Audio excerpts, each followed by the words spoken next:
മഹാനായിരിക്കാം, എന്നാൽ ഞങ്ങളെ വിശ്വാസപ്രകാരം ആയിരക്കണക്കിന് ഐതാമുകളുടെ അത്താണിയാണ് ശൈഖുനാ. നിങ്ങൾക്കറിയുമോ സഹോദരങ്ങളെ, രാത്രി 5ഉം 6ഉം പ്രഭാഷണ വേദികളിൽ 10,000ങ്ങളെ അഭിസംബോധനം ചെയ്തുകൊണ്ട് അല്ലാഹുവിന്റെ ഹബീബിന്റെ മഹബത്ത് പറഞ്ഞ്, നിസ്കാരത്തിന്റെ പവർ പറഞ്ഞ്, കള്ളിയുടെ ഭയാനതകൾ പറഞ്ഞ്, തന്റെ മുമ്പിൽ തന്നെ കേൾക്കുന്ന ഒരു പ്രതിയോഗിയുടെയും മനസ്സ് വേദനിപ്പിക്കാതെ ദീനിന്റെ ദഅവത്ത് നടത്തി 1 മണിക്കും 2 മണിക്കും 3 മണിക്കും മർക്കസിലെത്തിയാൽ ആ പണ്ഡിതൻ കിടന്നുറങ്ങാറില്ല.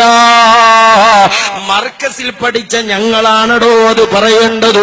അതാ ബഹുമാനപ്പെട്ട ശൈഖുനാ കാന്തപുരം ഉസ്താദ് പാതിരാവുകളിൽ വന്നിട്ട് അവിടുന്ന് അതാ ഉളൂ ചെയ്തുകൊണ്ട് തഹജ്ജുദ് നിസ്കരിക്കുകയാണ്. വലിയ ശൈഖുമാരുടെ ധാരാളം ദിക്റുകൾ ചൊല്ലിത്തീർത്ത് വാഹനത്തിൽ അല്പസമയം ഉറങ്ങുകയാണ്.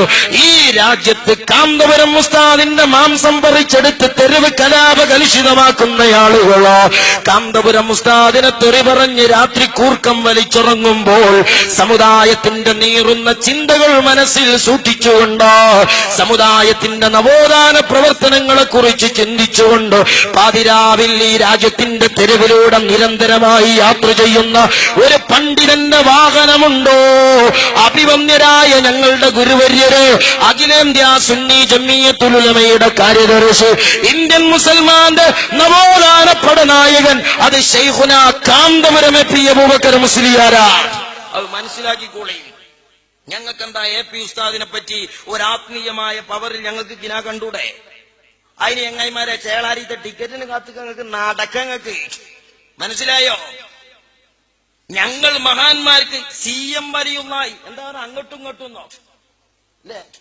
അങ്ങോട്ടും ഇങ്ങോട്ടും പറയുന്ന കുതിരയാക്കിയ CM വലിയുള്ളാഹിനെ കുതിരയാക്കി നിങ്ങൾക്കും ദത്ത ചങ്ങായിമാരെ CM വലിയുള്ളാഹിന്റെ കറാമത്ത് കുതിരയാക്കാൻ വല്ല വിഷമോ? ഇനി നിങ്ങൾ ആലോചിച്ചു നോക്കൂ, മഹാന്മാരെ സംബന്ധിച്ച് ഞങ്ങൾക്കൊരു നിലപാടുണ്ട്. മഹാനായ CM വലിയുള്ളാഹി ഖദ്ദസല്ലാഹു സിർറുൽ അസീസ് സുജൂദ് ചെയ്തുകൊണ്ടാണ് ഞങ്ങൾക്ക് മർക്കസിന്റെ ശിലവാകാൻ സ്ഥലം കാണിച്ചു തന്നതെന്നറിയുമോ? മനസ്സിലാക്കണങ്ങള്. വടകര ഒമദാജിത്തങ്ങള് വഫാത്ത് വരെ മർക്കസിൽ സഖാഫിമാർക്ക് സനത് കൊടുത്ത മഹാന. അന്ത്രുപാപ കടന്നു വന്ന സ്ഥാപനമാണ് മർക്കസേ. അതുപോലെയുള്ള മഹാന്മാർ, ആ മഹാന്മാരുടെ സാന്നിധ്യം കൊണ്ട് ധന്യമാണ് മർക്കസേ. എന്താ ഞങ്ങൾക്ക് കിനാ കണ്ടൂടെ? വിശുദ്ധ ഹറമിലെ പ്രസിദ്ധനായ പണ്ഡിതൻ Sayyid Muhammad Alawi Maliki Mecca SYSന്റെ ഗോൾഡൻ ജൂബിലി സമ്മേളനത്തിലേക്ക് അദ്ദേഹം ക്ഷണിക്കപ്പെടുമ്പോൾ കാന്തപുരം ഉസ്താദിനോട് പറഞ്ഞത്, ഞാൻ അള്ളാന്റെ ഹബീബിന്റെ നിർദ്ദേശമില്ലാതെ ഹറമിന്റെ പുറത്തു പോകാറില്ല, അതുകൊണ്ട് കുറച്ച് കഴിഞ്ഞിട്ട് മറുപടി പറയാമെന്ന സയ്യിദ് മുഹമ്മദ് അലവി മാലിക്കി പച്ചയായി പണ്ഡിത സമൂഹത്തിന്റെ മുമ്പിൽ തുറന്നു പറഞ്ഞ കാര്യമല്ലേ ഇത്? എന്താ അദ്ദേഹം പറഞ്ഞത്? കുറച്ച് കഴിഞ്ഞിട്ട് അദ്ദേഹം ഷെയ്ഖ് അബൂബക്കറിനെ വിളിച്ചിട്ട് പറഞ്ഞു, ഷെയ്ഖ് അബൂബക്കർ, നിങ്ങളുടെ സമ്മേളനത്തിൽ പങ്കെടുക്കണമെന്ന് മദീന ജാറത്തിങ്കൽ എന്ന് മുഹമ്മദ് റസൂലുള്ളാഹി സ്വല്ലല്ലാഹു അലൈഹി വസല്ലം തങ്ങൾ എനിക്ക് നിർദ്ദേശം നൽകിയിട്ടുണ്ട്. വിശുദ്ധ അറബിലെ പ്രസിദ്ധനായ പണ്ഡിതൻ മുഹമ്മദ് അലവി മാലിക്കി മക്ക ഇത് പറയുമ്പോ ഞങ്ങൾക്കത് വിശ്വസിക്കാന് കൂരിയാടി നദിയുടെ ചീട്ട് കിട്ടണോ ചങ്ങാതിമാരെ? നാടക്കങ്ങൾക്ക് മനസ്സിലായോ? അത് വിശ്വസിക്കാൻ ഞങ്ങൾക്ക് ചേളാരിയിലെ ടിക്കറ്റ് വേണോ? മുസ്ലിം സമുദായത്തിന്റെ മുമ്പിൽ ഞങ്ങളെ കൊണ്ട് പറയിപ്പിക്കരുതേ. മുസ്ലിം സമുദായത്തിലെ ആത്മീയ പണ്ഡിതന്മാരെ കുതിരയേറുന്നതിന് കയ്യും കണക്കും വേണം.